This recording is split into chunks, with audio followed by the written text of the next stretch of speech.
content d'être là ce matin avec vous. Et j'ai beaucoup aimé ce que le petit a dit, le petit qui était à l'extrême gauche là-bas. Il s'appelait comment, Noah, c'est ça? Maxime. Moi j'ai dit Noah. Il y avait Noah là? Ah, le petit au bout là-bas, il a dit quand on blesse quelqu'un, quand on blesse une personne, on blesse Dieu. C'est ce qu'il a dit. Hein. J'ai beaucoup aimé cette phrase. Et le message en fait que j'ai produit ce matin, il a été résumé là à travers l'histoire de ces enfants. Et c'est beau, je trouve ça tellement beau. Que Dieu peut inspirer en fait les gens, même lorsqu'ils ne sont pas vus, ils peuvent dire la même chose. Merci en tout cas pour ce message. Ce sont des créatures merveilleuses. C'est ça aussi que le texte que la jeune au bout a lu et que les enfants ont répété ensemble. Est-ce que nous pourrons, nous les grands aussi, répéter que nous sommes des créatures merveilleuses? Nous sommes des créatures merveilleuses. Qui sait qu'il est une créature merveilleuse? Est-ce que je peux voir les mains des gens qui... Pas tout le monde, il y a des gens qui savent pas. Nous sommes de belles personnes à l'image du Seigneur. Quand on blesse une personne, on blesse le Seigneur. Il y a en 1994 un truc qui s'est passé dans un pays en Afrique. Et je crois que le monde n'a jamais connu une si grande horreur. Je ne vais pas donner les détails de l'histoire parce qu'il y a des enfants dans la salle, mais les grandes personnes peuvent comprendre ce qui s'est passé. Nous sommes en 1994 dans un petit pays qui s'appelle le Rwanda. Il y a deux peuples qui ne s'aiment pas beaucoup. Les Hutus et les Tutsis.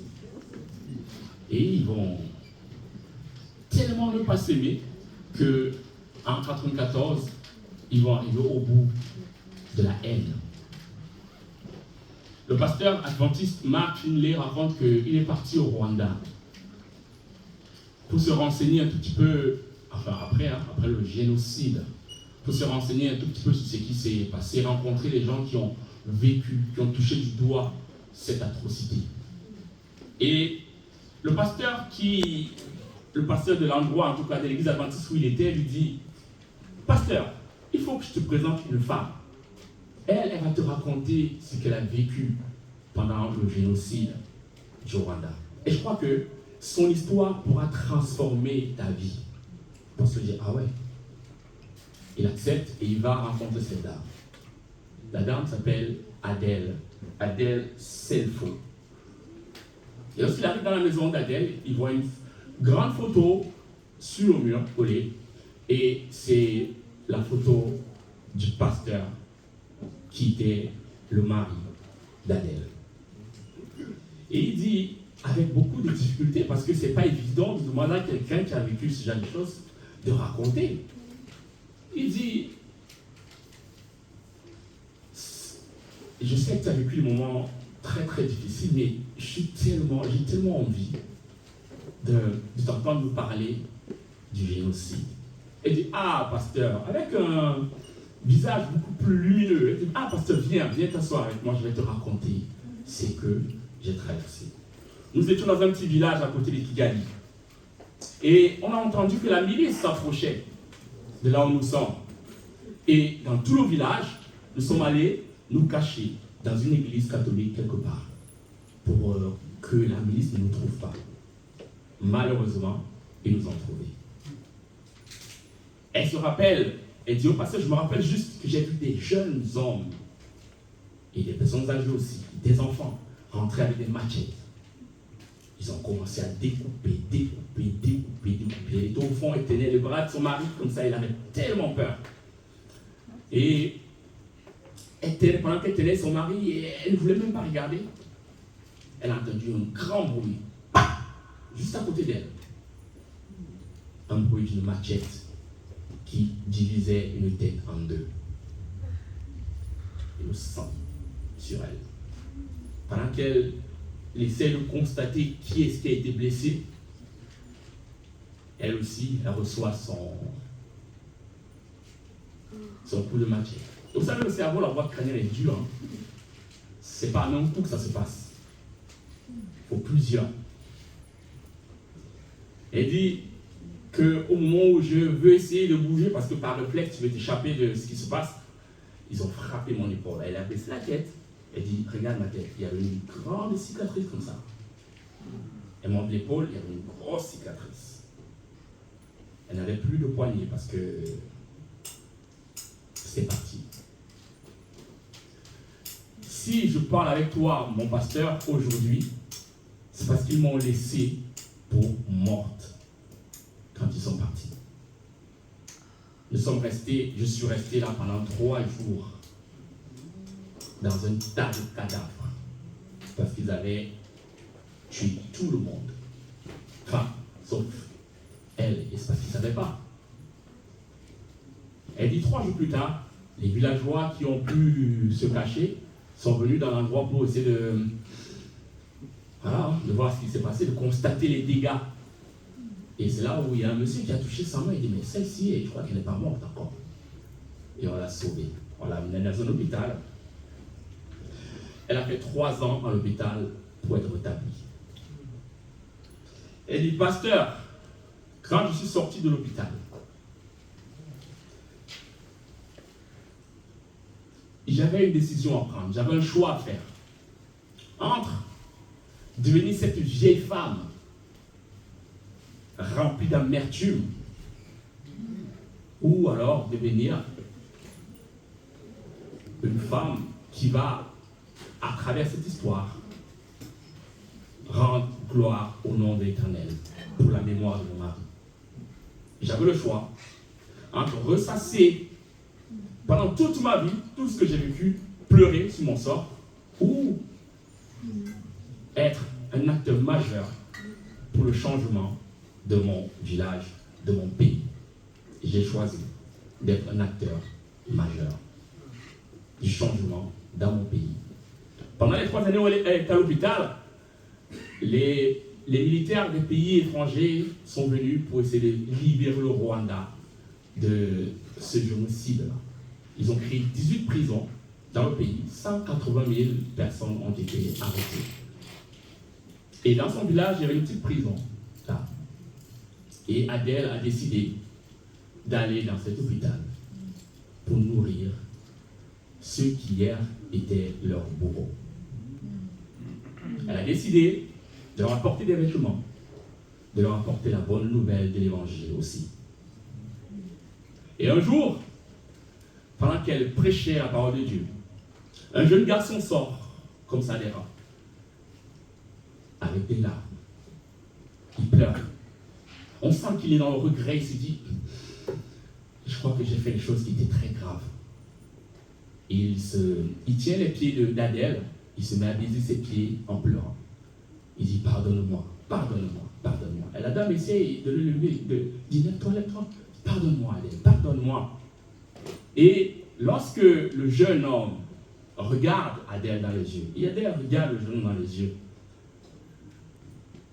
elle a le cœur qui commence à battre très fort. Et le jeune homme dit, pardonne-moi, c'est moi qui ai découpé ton mari. Et lui, on a reconnu le gars. Elle reconnaît, ah oui, ton visage justement me disait quelque chose. Est-ce que tu voudrais me pardonner? Est-ce que tu peux me pardonner, Adèle? Adèle prend le gars dans ses bras et dit, je te pardonne mon fils. C'est un jeune garçon. Je te pardonne. Ils se mettent à pleurer tous ensemble. Les gens sont émus de ce qui se passe. Quelques mois plus tard, le jeune homme va être baptisé. Et il va faire un témoignage de ce que Dieu a transformé sa vie. Quelques années plus tard, il va être amnistié. Et le problème, c'est qu'il était encore jeune homme. Et il a perdu lui aussi ses parents pendant le génocide. Il ne savait pas où aller. Il a dit au pasteur Mark Finlay, pasteur, j'ai adopté cet enfant. J'ai adopté cet enfant. Est-ce que tu veux le voir? Et le pasteur Mark Finlay, il est tout ébahi, il regarde, il se dit, mais c'est quoi cette histoire? Et lui aussi, le cœur commence à battre très fort. Il se dit, qui est-ce qui va sortir de la chambre? Parce que le jeune homme était dans la chambre, juste à côté. Un jeune homme grand, avec un beau sourire, Elle se lève, elle tient le gars autour de l'épaule et dit, pasteur, je te présente mon fils adoptif. Quand nous irons dans le ciel, nous serons une grande famille. Amen. Une famille des rachetés. Quand nous allons nous retrouver dans le ciel avec tous ceux qui sont morts, lui aussi sera là, il sera une grande famille. La famille des enfants de Dieu. Une fois que j'ai raconté cette histoire, est-ce qu'il y a encore des choses à dire? J'ai une question à vous poser et je n'attends pas forcément une réponse tout de suite. Mais posez-vous cette question dans votre cœur. Si c'était vous, à la place d'Adèle, qu'auriez-vous fait? Je vous assure, vous n'avez pas la réponse. Vous n'avez pas du tout la réponse. Mais je vous souhaite de prier pour que Dieu vous permette de faire mieux qu'Adèle. J'ai voulu parler de la puissance du pardon aujourd'hui. Et j'ai préparé vraiment beaucoup de choses à dire. Et je n'ai plus rien à dire. Parce que l'histoire d'Adèle est un témoignage puissant. Vous pouvez trouver l'histoire, hein, si vous tapez sur YouTube. Tapez Pasteur Mark Finley. Alors c'est en anglais, il va vous raconter cette histoire. C'est une vraie histoire. Il y a des gens encore aujourd'hui qui vivent des choses et qui sont des témoignages. Parfois, nous, enfants de Dieu, on nous fait des choses. Alors, on ne va pas comparer la souffrance, on ne va pas comparer les difficultés, parce que la souffrance, c'est la souffrance. Mais parfois, on vit des choses et on les garde dans nos cœurs. On garde rancune. Ah, il m'a fait ça. Et on pense faire du mal, en fait, à la personne. Alors qu'on se fait du mal à soi-même en gardant cette amertume dans le cœur. Adèle a fait le meilleur choix. Je voulais vous proposer quelques idées qui nous permettront de progresser dans la dimension du pardon, nous en tant qu'enfants de Dieu. Et il y a 3 idées bibliques qui peuvent nous aider à nous comporter dans la vie de tous les jours comme Adèle. Il y a premièrement l'idée de la création. Deuxièmement, l'idée de la croix. Troisièmement, l'idée de la vie éternelle. Si on ouvre nos textes bibliques, dans Genèse 1, le verset 26, Genèse 1, on parle de la création. Puis Dieu dit, faisons l'homme à notre image, selon notre ressemblance, et qu'il domine sur les poissons de la mer, sur les oiseaux du ciel, sur le bétail, sur toute la terre, et sur tous les reptiles qui rampent sur la terre. Verset 27, Dieu créa l'homme, comment? À son image. Il le créa à l'image de Dieu. Il créa l'homme et la femme. Nous sommes des créatures merveilleuses à l'image de Dieu. Tous, nous sommes des créatures merveilleuses. Nous ne sommes pas une génération spontanée. Nous ne sommes pas un résidu d'étoiles suite à une explosion cosmique. Nous ne sommes pas une molécule de protéines. Nous ne sommes pas des anciens singes. Nous ne sommes pas le résultat d'une sélection naturelle. Nous sommes le résultat d'un projet divin. Dieu nous a créés à son image. Et Dieu dit, la texte dit, Dieu les bénit et il leur dit, soyez comment? Féconds, multipliez-vous, remplissez la terre et l'assujettissez. Dieu, par ses mains, à partir de l'argile de la terre, a fait Adam, il a fait Ève, pour que les deux vivent ensemble, créer une famille, et de la famille une société, et le monde dans lequel nous vivons aujourd'hui. Et si Dieu a voulu que nous soyons en relation les uns avec les autres, c'est parce que pour lui, c'est un projet important. Et le problème, c'est que le malin juste à côté n'a jamais voulu que ce projet-là se concrétise. Dès le jardin d'Éden, il a commencé à briser les liens qui existent entre Dieu et l'homme, d'une part, mais aussi les liens qui existent entre les hommes.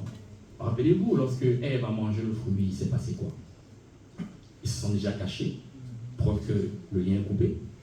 Et ensuite, les deux se sont mis à se disputer. Ah non, c'est pas ma faute, c'est lui. Ils ont commencé à se mettre en conflit l'un l'autre. Satan n'a jamais voulu que nous soyons en paix. C'est Satan qui est à l'origine de tous les conflits que nous vivons. Et il est important, et ça c'est la création qui nous renvoie à cela, il est important de se rendre compte que lorsqu'il y a un conflit entre nous, lorsqu'il y a un problème entre nous, lorsqu'on commence à développer la haine entre nous, c'est peut-être parce que le diable a déjà commencé à mettre son grain de sel. Du coup, c'est pas le sel, je ne sais pas ce que ce sera, mais c'est quelque chose de grave. Il a commencé à détruire. Et c'est parce que le diable est là que nos liens se détruisent. Et parfois, tellement ça se détruit qu'on se retrouve à se dire, ah moi, là, je ne vais plus côtoyer les frères et sœurs, je m'éloigne, je vais vivre en solitaire. Ah moi, je ne viens plus à l'église. Ah moi, je ne fréquente plus ma famille parce que, ah, je ne vais plus au boulot. Ah, je n'arrive plus à discuter avec tel frère, avec telle sœur. Pourquoi? Parce que le diable a déjà mis quelque chose pour détruire les liens. Il n'aime pas lorsqu'on s'aime, il n'aime pas lorsqu'on est lumineux entre nous. Il n'aime pas quand nous sommes en relation entre nous et avec Dieu. Il déteste cela. Je vous propose un autre texte, dans Genèse 2, verset 18. L'Éternel Dieu dit, et souvent ce texte est lu dans le contexte du mariage. Il n'est pas bon que l'homme soit seul. Il va bien que nous fonctionnions seuls. Dieu a voulu, il a toujours voulu que nous soyons en relation les uns avec les autres. Il y a un écrivain qui a écrit un bouquin qui parle des couples. Et il dit, et le titre c'est « Et si Dieu avait imaginé aussi le mariage pour vous rendre saints ?» Et si Dieu avait voulu que nous puissions nous mettre ensemble, être en relation, pour que nous puissions progresser tous ensemble, spirituellement, physiquement, intellectuellement. C'est intéressant de voir les choses sur cet aspect des choses. Nous, parfois, on préfère éviter cela. On peut éviter le frottement et du coup, on ne progresse pas. Vous connaissez la métaphore des 5 aveugles? Oui, vous connaissez quand même. Je crois que vous connaissez. On raconte l'histoire des 5 aveugles qui étaient autour d'un éléphant. Et le monsieur qui voyait leur demande, mais qu'est-ce que vous avez en face de vous? Et vous savez, les aveugles, ils ont cette surcapacité à décrire les choses à partir du toucher. Et donc, ils s'avancent vers l'éléphant et ils se mettent à toucher. Et chaque aveugle commence à décrire ce qui est là devant lui. Il y a un qui dit, ben, je crois que c'est un tuyau. Un tuyau, à travers, peut-être, il y a un liquide qui passe dedans, parce qu'il est en train de toucher la trompe. Il y a l'autre qui dit, ah, je crois que c'est une liane, hein? Il avait touché la queue. L'autre dit, c'est un arbre, parce qu'il touchait les pieds de l'éléphant.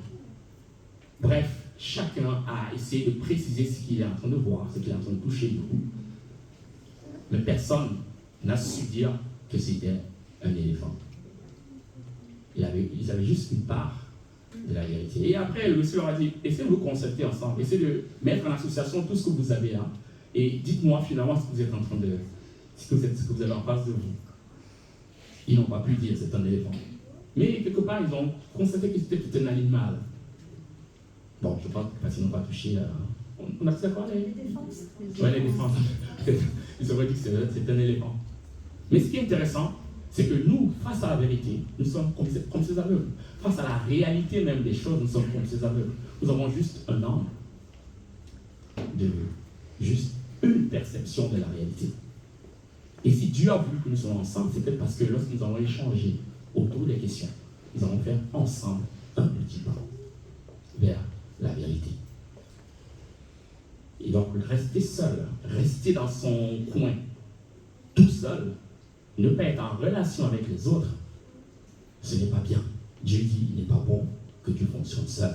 Et Dieu l'a dit dans le contexte du jardin d'Éden, où tout se passait bien.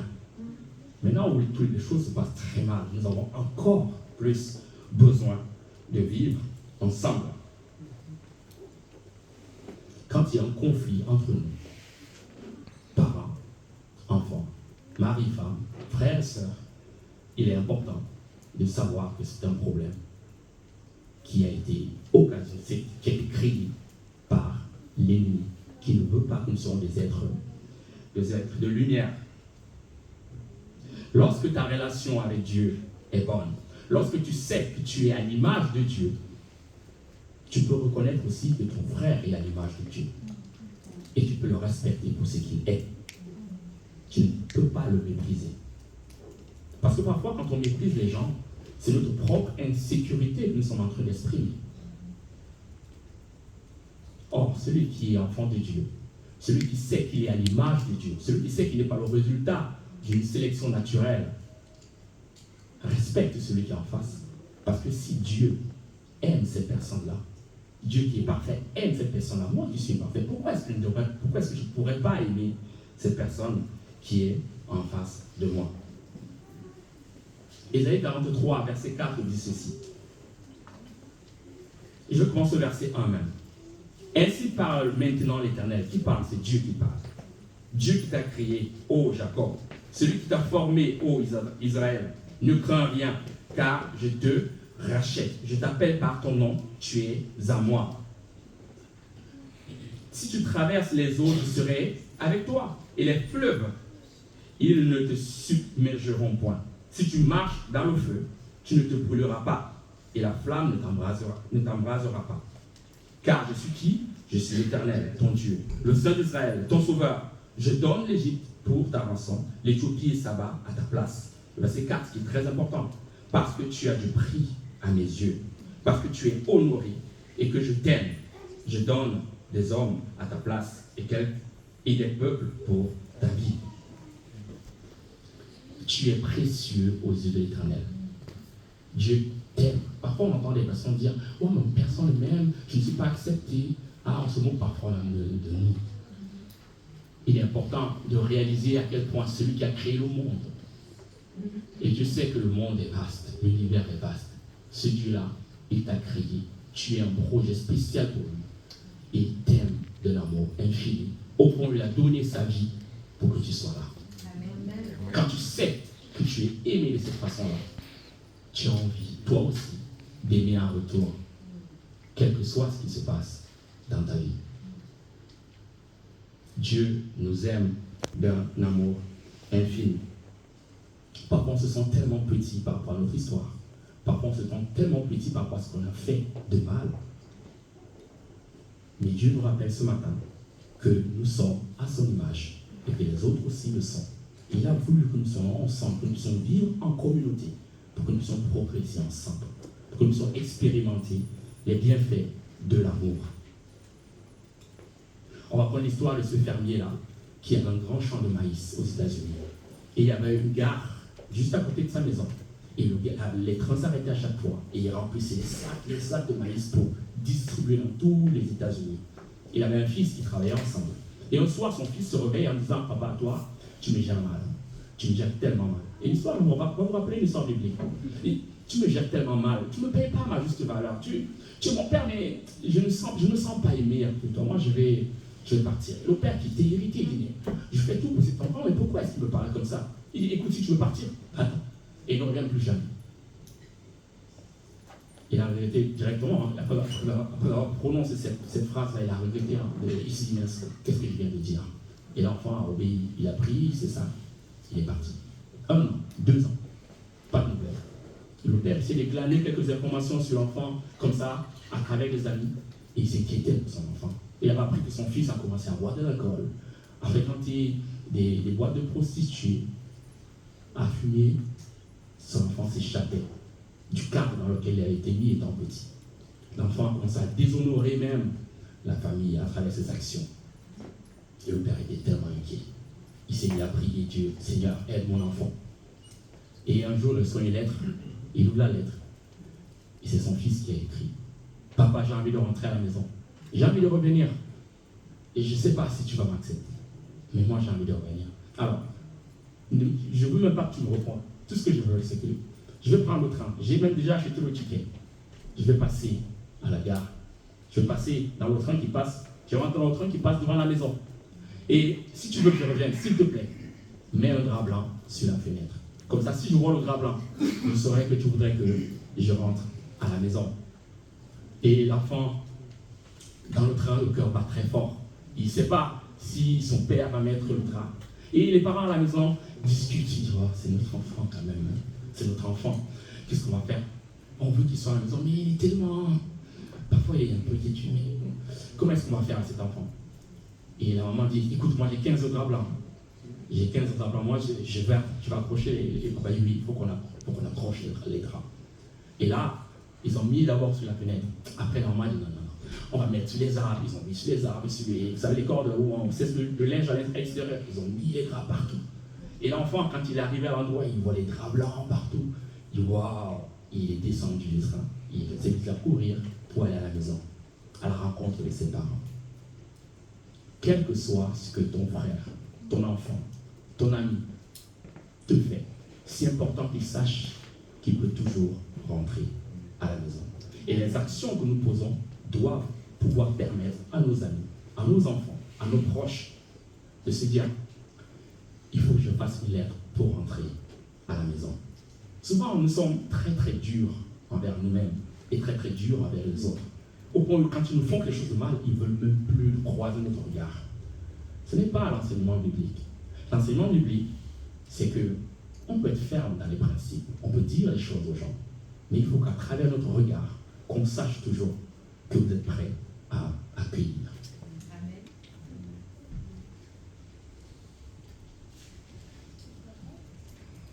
La croix. On appelle la création qui nous rappelle qui nous sommes.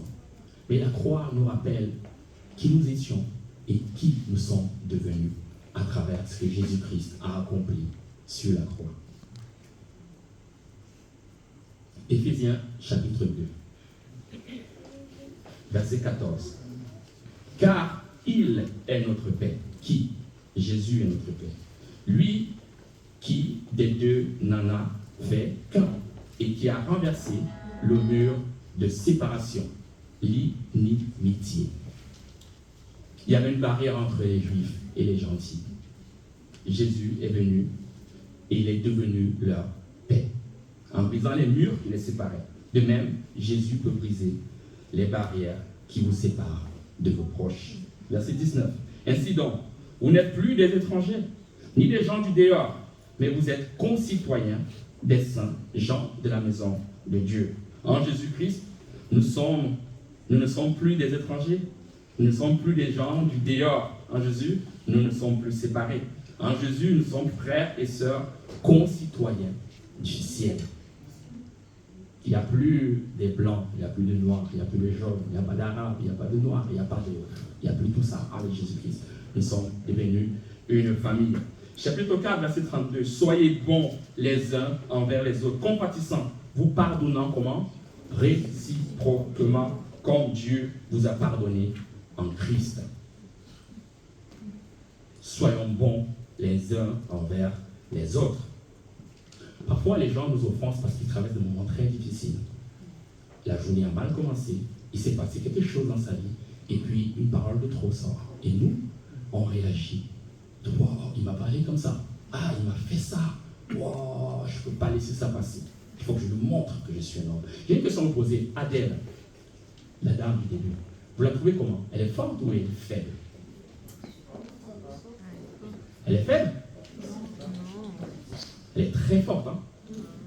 Donc, ça veut dire qu'en fait, les gens qui réagissent, nous, quand on réagit instantanément, brutalement, ça veut dire que nous sommes comment, nous? Nous sommes très faibles. Je crois que parfois, il y a une sorte d'inversion de valeur maintenant. Quand on monte ses muscles rapidement, on dit, ah ouais, oui, il a un fort caractère. Hein, voilà. Et c'est comme si c'est parfois à louer ce caractère-là. La Bible n'enseigne pas cela. En fait, la Bible dit que les forts, c'est ceux qui pardonnent. Les forts, c'est ceux qui acceptent celui qui a fait ce qui n'est pas bien. Il est ferme, il dit les choses. Parce que j'insiste dessus parce que parfois on confond des accords et des amours. Hein. Parfois on dit, non mais si je lui dis, il va croire que je ne l'aime plus. Enfin, non, je crois que l'amour c'est quelque chose d'exigeant. Et Dieu nous l'a montré. Jésus nous a montré que je meurs pour toi, mais je te conseille d'abandonner ce que tu fais parce que ce n'est pas bien. L'amour, c'est quelque chose d'exigeant. Et Dieu, à travers la croix, nous a montré qu'il nous aime d'un amour infini, mais il voudrait que nous soyons un exemple, que nous suivons son exemple à lui, qui est de donner sa vie pour ses amis, de pardonner. Vous savez, parfois, avant je croyais, Et je le crois toujours un peu. Pas que je le crois, mais je le fais toujours encore. Mais j'ai hâte de le croire, mais mon corps, ma chair, n'est pas encore à l'aise avec l'histoire. Je me disais que pour que je te pardonne, il faut que tu me demandes pardon. Si tu ne viens pas me demander pardon, je ne te pardonne pas. Il faut que tu viennes t'excuser. Sinon, je ne te pardonne pas. Sinon, je ne te parle pas. Je me disais, il faut que toi, tu sois mature, que tu viennes me demander pardon, et comme ça, moi, je vais te montrer que je suis mature, et donc, je vais te pardonner. Non. Ce n'est pas biblique. Lorsqu'on demande pardon à Dieu, est-ce que c'est votre demande qui crée le pardon dans le cœur de Dieu? Non, le pardon de Dieu existe déjà. Il est là, ça t'attend. Quand tu viens demander pardon, tu viens juste prendre le cadeau qu'il avait déjà préparé pour toi depuis longtemps, et c'est pour ton propre bien. De même, lorsqu'une personne t'offense, la Bible te recommande de pardonner. Tu n'as pas besoin qu'il vienne te dire ou te demander pardon. Pardonne-toi, parce que c'est bien pour toi. Parce que ça te libère de l'amertume, ça te libère de la maladie. Vous savez combien de temps dure une émotion dans le corps? En moins de 90 secondes. Donc, lorsqu'une question t'énerve, une question te dérange, 90 secondes dans ton corps. En tout cas, le cerveau envoie un message et puis ça se passe en 90 secondes. Et quand ton émotion perdure, c'est toi qui entretiens ça. Ton cerveau envoie le corps, l'émotion, il est fâché, je suis fâché.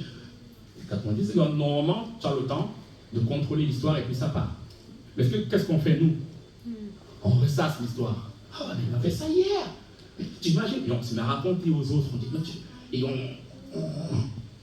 on fabrique quelque chose dans le cœur, dans le corps. Et on est malade, on a beaucoup de maladies. Parce qu'on n'a pas su pardonner instantanément, directement. La Bible dit que le soleil ne se couche pas sous ta colère. La Bible est un livre magnifique. Hein? Et il ne te dit pas que ça fait 90 secondes et tout, il ne raconte pas, il n'est pas dans la science. C'est spirituel. Fais ça et ça te fera du bien. Pardonne et ça te fera du bien. Ne laisse pas les émotions te tuer. Tu n'as pas besoin qu'une personne te demande pardon. Pardonne-toi. En premier. Je voudrais te parler de 5 choses qui peuvent être intéressantes.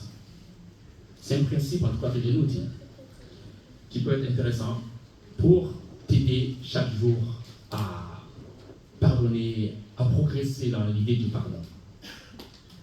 La première chose, c'est sois prêt à accepter les différences entre toi et les autres. Parfois, on a envie que les gens soient comme nous. Hein. C'est-à-dire que vraiment, littéralement, il faut que tu penses comme je pense. Il faut que tu fasses les choses comme je voudrais que tu les fasses.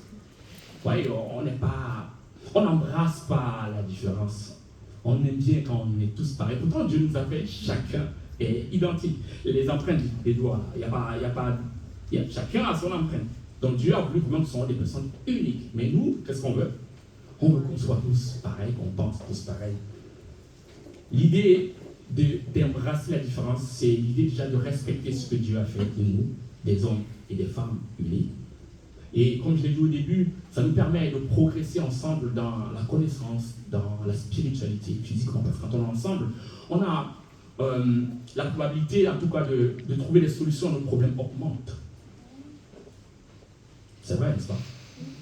Quand tu es seul, Jacques Prévert disait, il avait des idées fixes et il s'étonnait qu'il n'avançait pas. Parfois, quand on est seul, on a des idées fixes, on est bloqué dans notre façon de faire les choses et on n'avance pas dans la vie. Être ensemble, c'est bien. Et être ensemble implique d'accepter la différence. Et lorsque une personne va venir challenger ton idée, peut-être pendant un comité d'église, pendant une réunion familiale, il faut dire Alléluia, j'ai quelqu'un enfin qui pense contrairement à moi, qui pense différemment. Pour rappeler de ce que cet homme avait écrit au sujet de Voltaire, il disait que Voltaire pense que, même si je ne suis pas d'accord avec toi, je me battrai pour que tu exprimes toujours tes idées. Nous avons des personnes qui se battent pour que les autres expriment leurs idées, même s'ils ne sont pas forcément d'accord avec ça. Nous devons embrasser ça. Parce que c'est aussi l'opportunité, même s'ils racontent des choses qui ne sont pas exactes, c'est l'opportunité de pouvoir les corriger, de les aider, de dire quelque chose à ce sujet-là.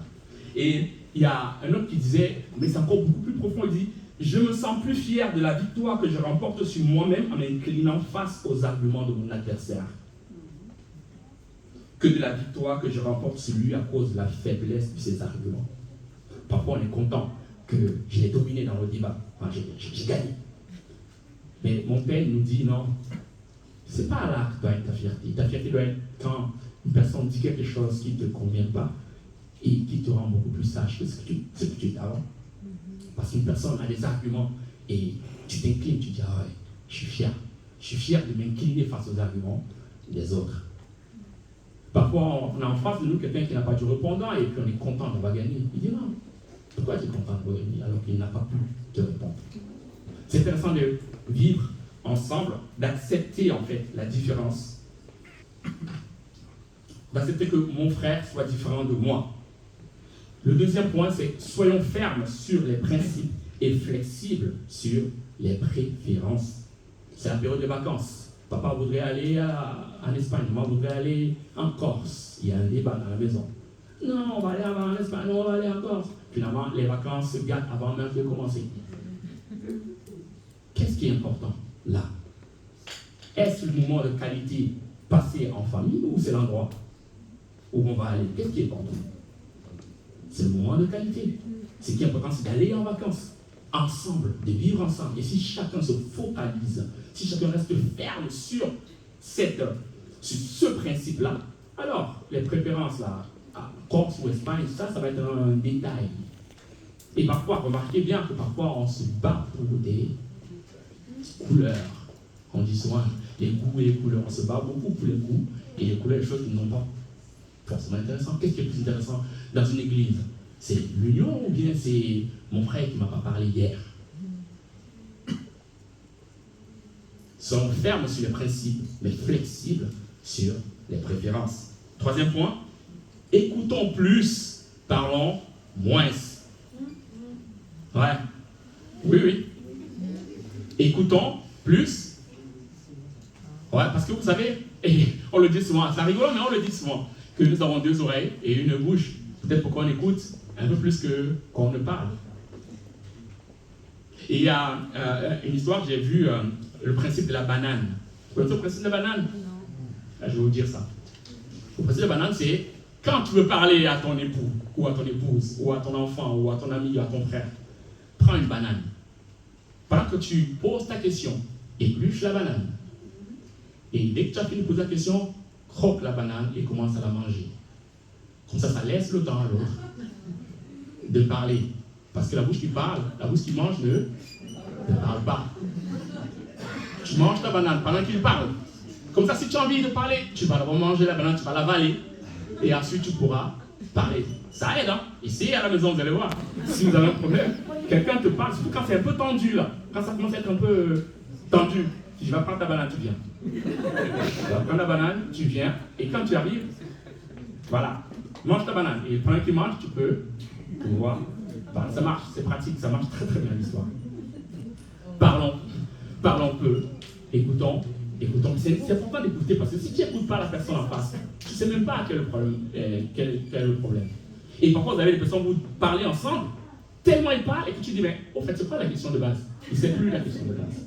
Parce qu'il n'écoute pas, ou elle n'écoute pas, elle est juste, ou il est juste, en train de se préparer à répondre à ce que tu es en train de proposer. Vous connaissez ça? Et parfois, vous faites ça vous-même, n'est-ce pas? Parlons peu, écoutons un peu plus. Et Jésus l'a fait, hein, au puits avec la femme samaritaine. Hein. C'était un débat, c'était un peu tendu, je crois. Hein. Ah, mais pourquoi tu me demandes de l'eau? Hein? Jésus, il allait tranquille, il posait une question. On sent vraiment qu'il était posé. Il attendait, et puis ça marchait. La femme a rendu témoignage qu'elle a trouvé un homme qui n'est pas comme les autres. Quatrième point, évitons les conflits pour des choses qui ne seront pas importantes dans 100 ans. Pour les choses qui ne seront pas importantes dans 100 ans. Vous savez, parfois, on se bat. Hein? On se bat pour les choses qui ne sont pas nécessaires. Avec ce pourquoi tu te bats là, dans 10 ans, c'est même plus d'actualité, c'est plus nécessaire. N'en parlons pas pour la vie éternelle, ce n'est pas nécessaire. Il y a un texte biblique Dans Jean 4, le Seigneur, verset 1, le Seigneur sut que les pharisiens avaient appris qu'il faisait et baptisait plus de disciples que Jean. Toutefois, Jésus ne baptisait pas lui-même, mais c'était ses disciples. Il se passe qu'il y a un conflit qui risque de naître entre les disciples et Jean et les pharisiens d'une part, entre les pharisiens et Jésus d'autre part, entre les disciples. Ça ne sentait pas très bien. Jésus regarde ça, et je me dis, il s'est dit dans son cœur, ça c'est pas important pour la vie éternelle, ça. Et qu'est-ce qu'il a fait? Il est parti de là. Il est parti, il n'a pas commencé à débattre de ça, parce que ce n'est pas nécessaire pour la vie éternelle. Quelles sont les questions parfois qui nous chagrinent, qui ne sont pas importantes pour la vie éternelle?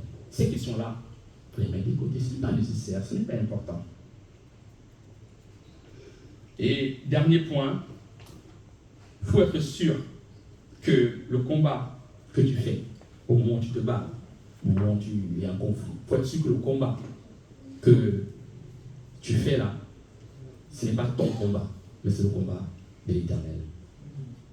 Parce que quand tu te bats pour tes propres choses, souvent c'est égoïste et c'est pas sain.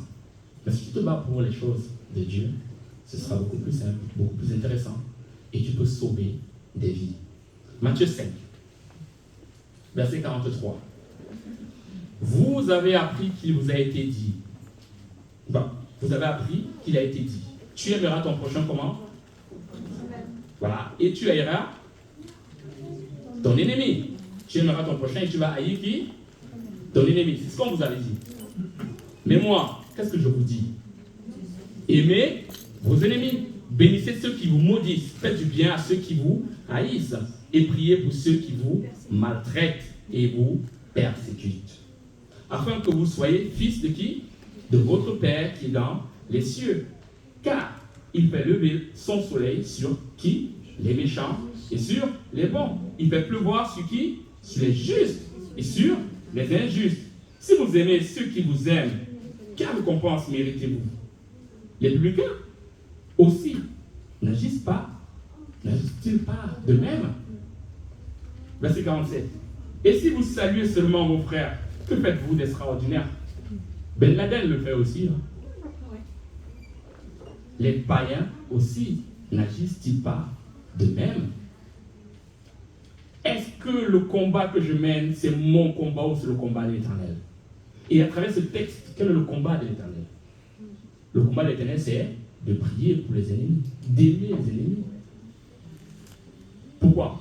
Parce que Dieu lui montre l'exemple. Il fait tomber la pluie sur les bons, sur les méchants, sur les justes, sur les injustes. Il est mort pour les injustes. Il est mort avant même que... Enfin, moi, je n'étais pas encore né quand il est mort. Je n'ai pas encore fait les actions que je fais aujourd'hui. Des actions qui ne sont pas bonnes à ses yeux. Mais lui, il m'a déjà pardonné à la base.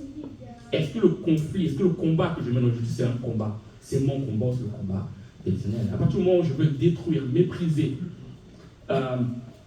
réduire mon frère à l'esclavage, mettre mon frère dans la prison de la condamnation que j'ai dans mon cœur, quel est le combat que je suis en train de mener?